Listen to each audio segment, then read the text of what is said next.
everybody, this is Chad the Gaming Dad here on Dad's Games, and today it's time for another Father Knows Best.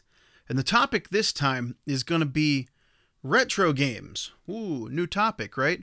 But actually it is kind of new because usually when we're talking about retro games, it's, people like to talk about collecting, going out and finding those hidden gems or, needles in the haystack, stuff like that. Like everybody wants to find a little Samson for $5 at somebody's garage sale.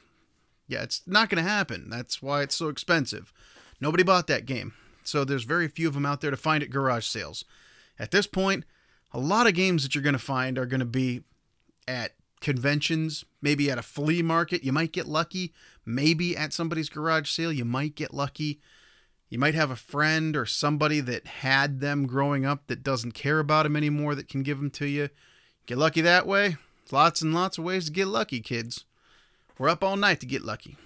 So, what I'm going to talk about here, and the thing I've been thinking about, is not the collecting aspect, and not the whole, let's see how many of them we can get, and let's go find them all. We're going to get an entire U.S. collection. We're going to have a wall full of NES games and stuff. That's not what I'm here to talk about today. What I'm talking about today is, you see, these games that everyone wants to collect, or everyone is collecting anymore, it seems like, they all have a story to tell. Each one of them has a complete history because these games are not made anymore. You can't just go to the store and the only story that a game has nowadays is that it was pressed at the plant on a disc. They shipped it to GameStop or Best Buy or something and you went and paid for it and brought it home. End of story. Well, beginning of story. But these games have a long story. So let's get into a couple of stories here. This game right here, Taboo, the Sixth Sense. Terrible game. Hardly even consider it a game or anything. I didn't know what this was. I grabbed this out of a bin at the flea market. You can see on one of my old flea market videos. You watch me get it. And I thought, well, this sounds like it could be cool. Maybe it's a little role-playing game, Zelda clone or something. No, you actually put in some questions and it does a tarot card reading. It's ridiculous. It's one of the most ridiculous games I have ever played on an NES. So with that in mind, how did this wind up in that bin at the flea market when the reseller was selling them, $3 for $10? Somebody, once upon a time, went to the store, like Toys R Us or KB. You guys remember KB in the mall? There was all kinds of places you could buy games back then. Heck, you could buy them at Sears. You could get them at Kmart. All those different places. So once upon a time, somewhere in history, this game was new in a box and someone actually paid for it. Maybe they paid full price. Maybe they got it on a discount. Maybe it was a clearance. Maybe it was a blue light special. They took it home, they played it, they realized what a joke it was, that it's not really a game, that they didn't want to have a tarot card reading game. Maybe they didn't understand what the deal was. They sold it. They traded it. Maybe they gave it to a friend. Think about that. Next time you're looking at all of your collections, all the different games in your collection, if you didn't buy each and every one of those yourself at the actual store, who knows where they were before? How did that get there? That's what I was wondering. How did this get in that bin at the flea market for me to pick up just because I was looking to get a whole bunch of NES games? Kind of blows your mind if you think about it. With that question floating around inside your mind, I'll tell you two stories here just for the fun of it, because I found some boxes up in my attic. I found my original NES box. It's a little bit beat up, unfortunately, but it's not too bad.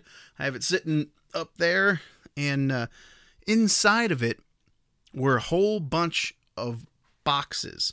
These are only two of them. I have a bunch of other ones. Look at these things. They're mint.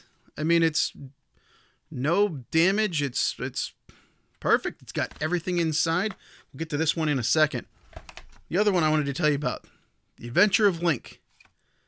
So the story about The Adventure of Link and the cartridge that goes with it that I have right here This cartridge, I can actually remember my dad was not into games, and he didn't really like buying games all that much, but for some reason, I don't remember what it was. I must have done well on a report card, or it was my birthday. Who knows what it was that was causing him to, want to go out and help me out that day. But when this game came out, just like Nintendo today, Nintendo back in the day, when was this? 1988 is what it says when it came out right there. Nintendo didn't make a whole lot of these either.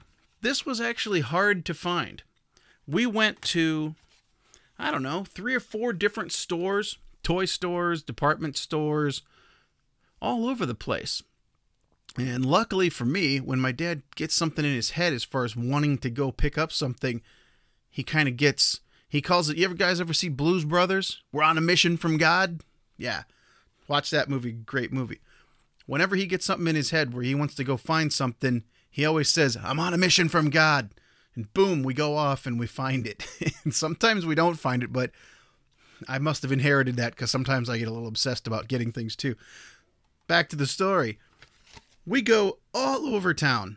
All over town. Finally went to, I think it was a Hills or a Kmart. You guys ever remember Hills? I think it was a Hills. Anyway, we went to a Hills that wasn't nearby. It was probably a half an hour away.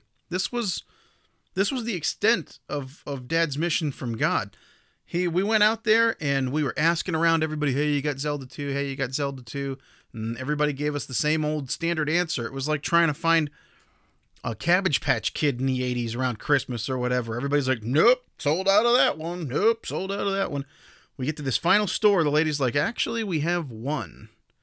This was the last copy of Zelda 2 that they had at the store that we found it at.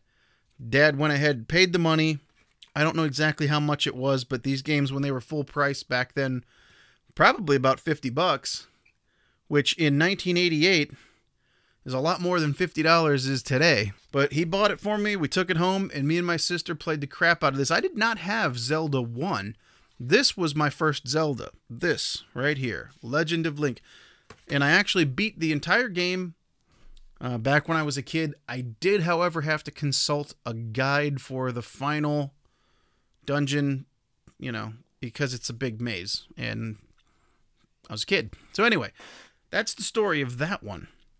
Really cool. Every time I look at this box, every time I look at this game, it takes me right back to driving around with Dad like an idiot, looking for this game when it couldn't be found anywhere.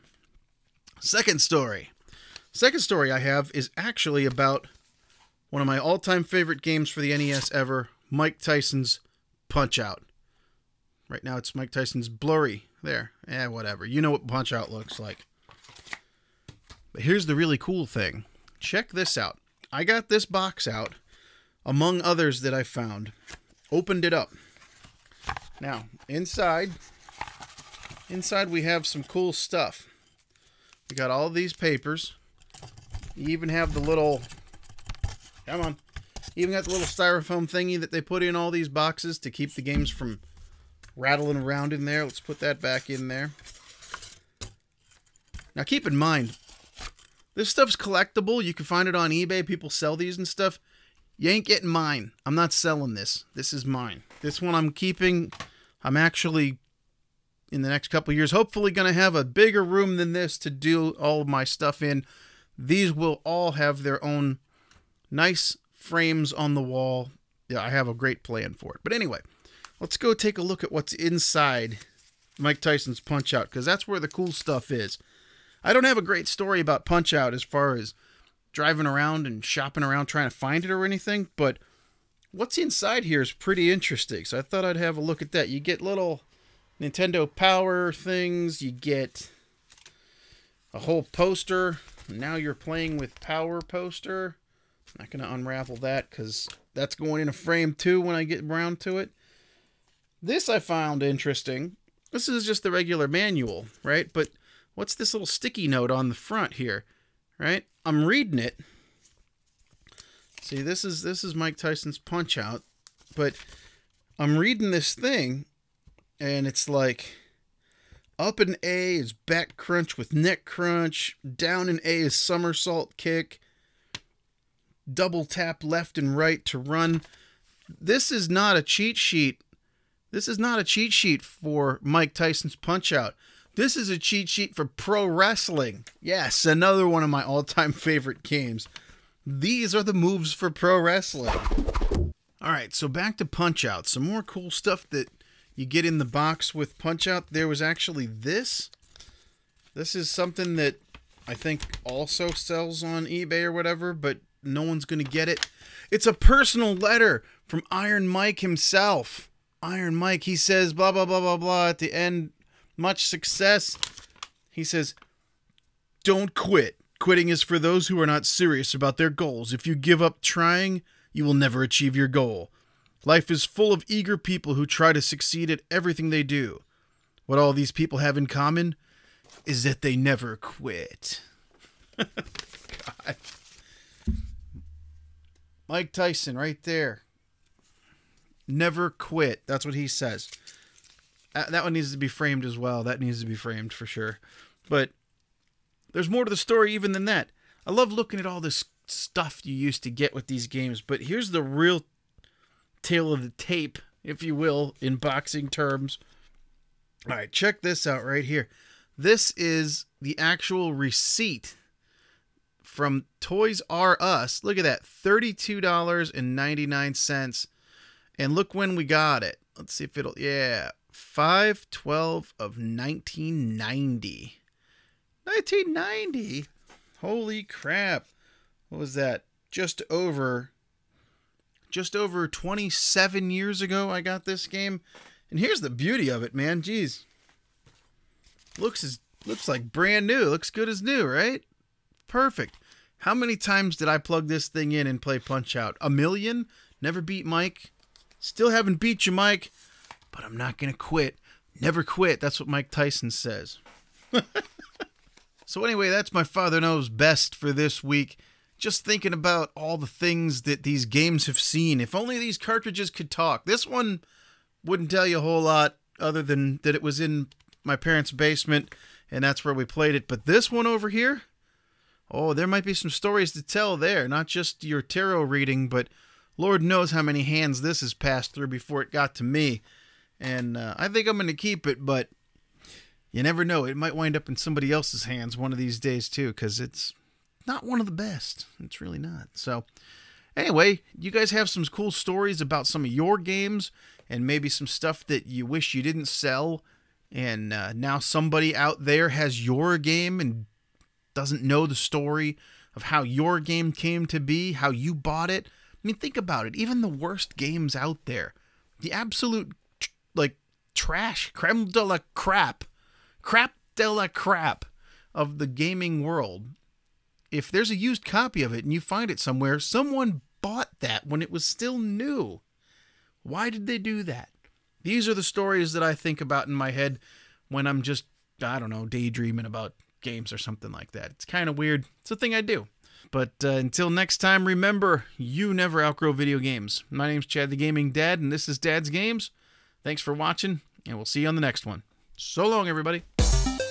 Thanks again for watching. If you liked that video, please press like and subscribe. I love hearing from you guys, so leave your comments and any suggestions down below. Remember, there's tons of other gamers out there just like you and me, and they also know that you never outgrow video games. Feel free to share these videos all over social media, Twitter, Facebook, or whatever you use. This channel is for all of us. Let's make sure they know that they are not alone. Thanks again for watching, and we'll see you on the next one.